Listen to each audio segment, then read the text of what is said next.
Hello, everyone, and welcome to another episode of Six Figure Souls, our online free summit for soul centered entrepreneurs. Today, we are with Tiji Thomas, a client conversion coach, a seven-figure sales expert, and the founder of the Unselling System. Hi, TJ. TG, Yeah. sorry, TG. Thank you for being with us. How you doing, Camille? Nice to be here. Thank you. I met TG because I actually beta tested one of his unselling system things, and we were actually introduced from another friend who's actually going to be in the summit as well, Oh, nice. Sharon Henderson. Yeah, Sharon's. Um, yeah, so, and I loved how you put together things, and I loved your backstory and your businesses, so I thought you'd be a great inspiration to our listeners and the people watching this summit, just to give, a little bit of your story and how you built, and also to kind of let people know that the first thing you built doesn't always work. Yes. Right? That's part of Yes. being an entrepreneur, is part of being able to go, okay, that didn't work, and let's pivot, let's get something else, let's find our audience, and good. So Absolutely. I'm so glad you're here with us today. Also nice to be here. I'm looking forward to this. Yeah, good, good. So let's dive right in and let's talk a little bit about your backstory, like where you started. So today, you're a big coach, you have a company behind you, you're doing lots of great stuff, but that couldn't have been where you started. No, no, actually, I've been doing this for a while Long too. time. Long time. So this is my 31st year in sales. Wow, I didn't even know that. Yes, yes. I'm getting old. Okay. I'm over 50 now, so yeah, so when I actually started, I loved selling. And I wasn't doing it full time. I was doing it part time while I was going to school. And I was like, wow, this is awesome. And it was interesting because my background is in engineering and math, which is analytical. And you think, wait a second, how does somebody who's analytical really do well in sales? And I Yeah. learned at a young age that emotion is a big part of why people buy. And that's what really got me excited. And I was always good at emotional, at, attaching, really finding what people's emotional buying signals were and finding a way to help them. And that's what my unselling program is all about, is helping people. The Right. thing is, when I first started, I was taught a lot of high pressure, a lot of high pressure, and I hated it. I did not like. I always tell people, I don't, I never wanted to be to sell the way I didn't like to be sold to. Yeah. I would never want anyone using high pressure on me, so I would feel kind of hypocritical doing it myself. But everybody around me was using high pressure, and I really wanted to be true to my core values, what I believed in. So I went on a mission. I went on a mission to really get better at selling. And what was interesting was what really turned my life was teaching, Ah, which, I'm a coach and a consultant now, and teaching really is just, coaching is teaching, right? it is. But when I was coaching, when I was teaching, I was working with young children, ages like 9, 10, and 11 in Philadelphia. I grew up in Philly, so I taught at the inner city schools, which Okay. was, which was awesome. I did it for 11 years. I did it for actually quite a bit of time going through college. And the thing is, I used a process called the Socratic method of teaching, which was asking questions. You're not allowed to, Socrates, great philosopher from thousands of years ago. And if you ever seen pictures, he always had students around him, right? Because he was teaching, but he always asked them questions. Right. He didn't lecture. We were the same way. So I was working with a program. So I wasn't actually working in the schools. That we went from school to school as a special supplemental program. But we weren't allowed to lecture. And I was like, oh my gosh, how am I going to figure this out? Because I got to get these young kids to figure these things out. And it was amazing. We were able to get kids at that young age to do like algebra, calculus, and some high level math. And these kids that people gave up on typically ended up being the best in class. And it was all through the question we were asking. So when I was doing that, I was looking at these types of questions that I was asking, and then I really found that I asked them to really get them to take ownership. And I started doing it in my sales processes. And that, literally changed my life overnight. So I've gone from struggling in sales, not knowing what I'm doing, really doing, to, right now I've done over $500 million in sales. And Wow. what I'm most proud about that is I have hardly ever gotten refunds, no complaints. I've had a high lifetime customer value. People love the process, love the system. So what I usually tell people is you can actually be nice. You can be, some people think you can be nice and sell. You can absolutely be nice and Yeah. sell. But the key Right. is you can't just be nice. You have to have a process Yes. to follow. But yeah, so really the thing is the process is really just to have a nice conversation with people, let them know that you care about them, and help them, really, really help them get from where they're at that point to where they want to be. And sometimes it's a challenge for coaches. I find it's really a challenge for coaches. I mean, you've been, through my program, so you know how the way that I approach it. But sometimes coaches have a challenge because they're too busy trying to coach Yeah. when they're supposed to be selling. And you don't have to be a, high pressure salesperson, but there is still a sales portion. So that's one of the things that I teach people is how to use questions, like Socratic, in the Socratic process, how to use questions the right way to engage individuals who are thinking about buying your product or service and take them all the way through a very nice, simple flow. That's really a conversation, get them to say yes. Yeah. So Yeah. that's what I love doing. And it's beautiful. Yeah. So before the unselling system, before you have your signature product that you have now, when you were, did you start out as, after you became a teacher and after you left teaching, did you become an individual coach or did you go right into sales training? No, I was in sales. I was in sales and I did really well in sales. And I've been a sales manager at Okay. different organizations. I've been a coach pretty much full time for the last 9 years. So Okay.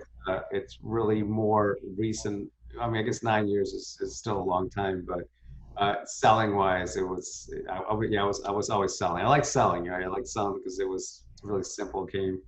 Once I figured out my process, everything really was natural to me. Then I got into sales management. Then I got into entrepreneurship, owning my own company, my business, and then I got into coaching. So Okay.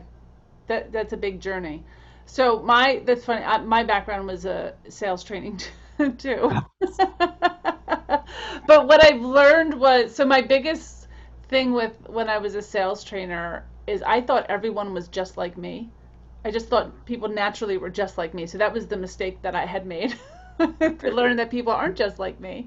And I think now the biggest thing I talk about is just creating conversation, right? Because without conversation, you have no idea what people need, right? And just building relationships, because I think having relationships with people is what's going to thrive even through a bad economy. Your relationships is what keeps you going.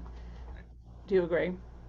I do, and it's and that's why selling can be so beautiful because like if you talk about relationships, that's a powerful word. When you have relatives, right, family, and you have a conversation with them, it's very natural, right? Like if Yeah. one of your children came to you and say, Mom, I've got something, going on in my life, you're not gonna be like, oh, okay, all right, can we go and take the trash out now? You're not gonna just go and ask them something else. But in sales, that's exactly what happens. People Yeah. ask one question, somebody will respond, and when there's a natural flow that you can go, they just jump onto something else. Yeah. I always say that relationships, you approach the selling situation like you would a relationship, whether it's a family member or friend, somebody close to you. And if someone says something to you, then ask a question. That's a natural. Yeah. So we talked about having a conversation. That's exactly what it is. When you can have that conversation, once people know that you really care about what they're wanting, it changes it. But if you ask a question and start sharing something with you, and you jump off to something else, you're telling them you're not listening, you don't care, and they will politely find a way to say no to you at the end when you're asking them to become a client. Yeah. Yes, that's truly, truly important. I 100% agree. That's one of the things that people need to focus and work on. Yeah. I had someone use the analogy of dating. Like it's just like dating, right? You have to slowly get to know the person, hear what they need, right? And then just keep serving that way. And I was like, Exactly. that makes so much sense. You wouldn't just say, let's go get married, right? And that's what kind of like the sale is when people are shoving cards in your face, right? Or, on LinkedIn when you're getting all those messages and it's like, wait, Yeah, that's a little cold. yeah, LinkedIn is definitely they do dating the wrong way. It's definitely Yeah. asking people to marry them is exactly what they're doing over Yeah. there.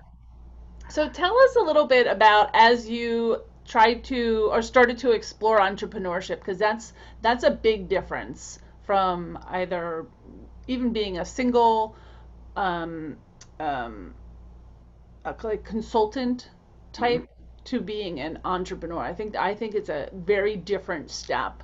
And then as you started to build your team, I always ask who is the first person you hired because I know you have a pretty big team behind you now. So who, when you started to build and grow, who's the first person you hired? Because I think people have a tough time with that first hire, just letting go of a little bit It for is. the money. It is a challenge. I usually tell people you can typically get up, multiple six figures to $1 million by yourself. You really can. It's a little bit of work, Okay. but you can do it. But if you're looking to scale, really, and sometimes it all depends on the deliverable as well. Right. But when you move to multiple, you have to get a good team around you. So you're absolutely right. So when you're used to having control, it's really challenging to relinquish or asking people for help. Yeah. Part of the problem is sometimes people have in their mind that no one else is going to do it the way that you do it, right? No one's going to care about it as much, Right. get a priority, and it's really hard to relinquish that control. But for you to actually scale and grow, you have to relinquish control. Right. So my first, I mean, I've hired contractors, and when I was scaling, I literally just was hiring contractors to get things done, and I had an assistant. But in terms of my real hire, was my operations manager. So Okay. right now, the biggest parts of my team are my operations manager. I've got an operations manager, I've got a sales manager, and I've got a tech manager. So those three are really instrumental in keeping everything kind of going in a seamless way because I don't have to deal with all of the day-to-day activities in terms of making sure all the people that are salespeople or tech people are doing what they're supposed to. I just make sure that those three are meeting with me and they understand what I'm trying to get done. Okay. The operation manager has been huge though, because he knows about the tech stuff, the deliverable, the websites, membership sites, all those type of things. So that's kind of what keeps the engine going. Yeah. What about admins? Do you have any admins or social media people or? Well, I have an assistant that she Okay. does a lot of things for me, and then I do a lot of the social media myself because Okay. it's content. It's a lot of content that I produce that I do. But I did have I've got a Pinterest manager. She handles like my Pinterest account because my market is mostly women. And Pinterest, I think, is like 85% women. So she's giving me a presence on there. I'm not really that good with Pinterest, but in terms of LinkedIn, Facebook, I do all that content. So I actually do the content, and I like doing it. So there's a few things that I do on my plate, like I do trainings for my group, and I do content production. So, but sometimes you'll outsource. Sometimes people use Instagram and those, and I'm not real big on Instagram, No, I but don't do Facebook and LinkedIn and Pinterest are the 3 areas of focus. So I do have somebody helping me who's kind of the social media manager, I guess I would say. But the content is something I do myself. Yeah, yeah. Well, I always say you should keep the things that you like and get rid of the things you don't like. Absolutely, and I do like doing the content, especially videos. I love doing videos. Yeah. So for me, it's like finance, stuff like that. I don't like doing it. It's, yeah. Those people were hired right away from day one. I, Absolutely. I do have I do have one of those as well. So can you share a moment when you didn't feel like you had it all together or a moment when you wanted to quit? Because I think we all kind of go through, did I, I climbed to the top of the ladder, did I put it on the right Yeah, wall? You know? absolutely. I was just having this conversation that you know, when you figure out how to make money as an entrepreneur, your life changes. But there's a period that you go through, and if most people that are watching this right now, and probably you yourself, have gone through a period where you're like trying to make money and it's just not working out. And Yeah. you're thinking, man, when is this going to work out? I see Johnny over there, I see Joan and Danielle and Carl, they're all making money, and I'm not. And you're thinking, what's wrong with me? Like, what is wrong with me? And that's the thing. There's a mindset issue. So the biggest change in my life was getting mentors, like getting people that were a lot smarter than me in terms of not really, I don't want to say smarter, but a lot more accomplished, and really had gone through it themselves. Because I always tell people, when you try to do things on your own, Yeah. you can eventually get there, right? But it takes a long time because you have to really go through a lot of things that don't work. And Yeah. there are a lot of things out there that don't work. And I was pretty much finding every single way for it not to happen, right? But when I got mentorship, when I got people around me and I just asked them, they're like, you know what, this is what you need to do. Now, if you go down that path, it doesn't mean you're not going to have any issues, because you are. That's part of the growing process. You're going to fail, but they showed me ways to condense that learning curve. So yeah, when I was first starting out, I did some like network marketing and some of those things when I was in college, like trying to, that was my first foray into real entrepreneurship, and I've messed up pretty much every time that I tried it.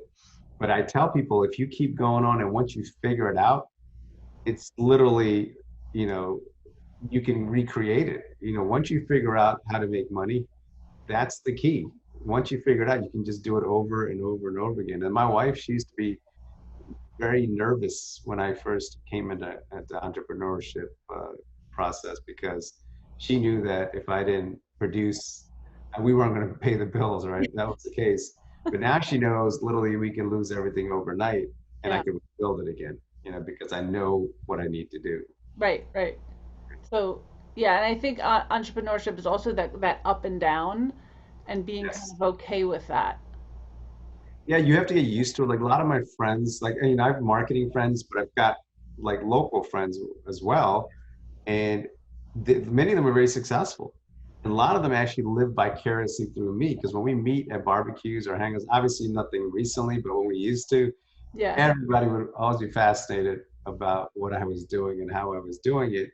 But many of them, and I always tell people, entrepreneurship isn't for everyone. Everyone can do it, but it's not for everyone. A lot of it is up here, but many of them don't want to leave their jobs.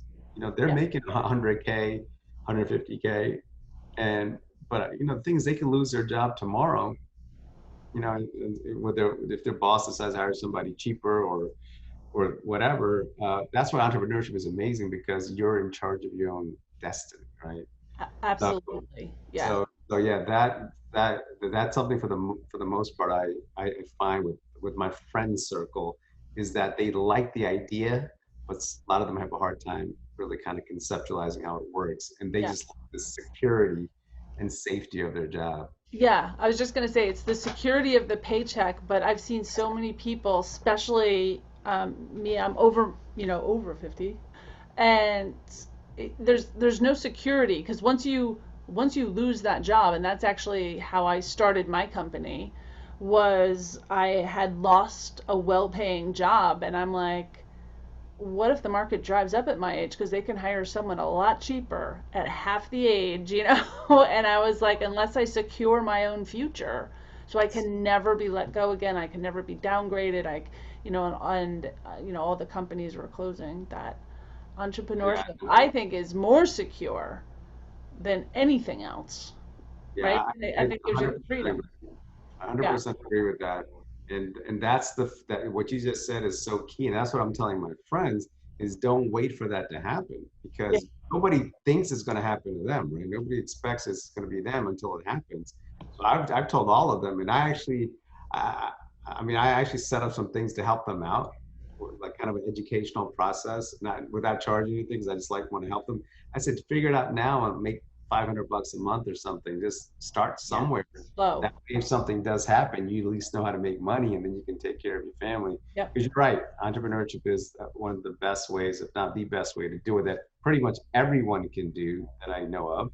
Like, not everyone's got 100K to go buy a house and do real estate and all that kind of things, but most people can start their own business, and it's not Something. crazy expensive like people think. You just got to focus on the right things.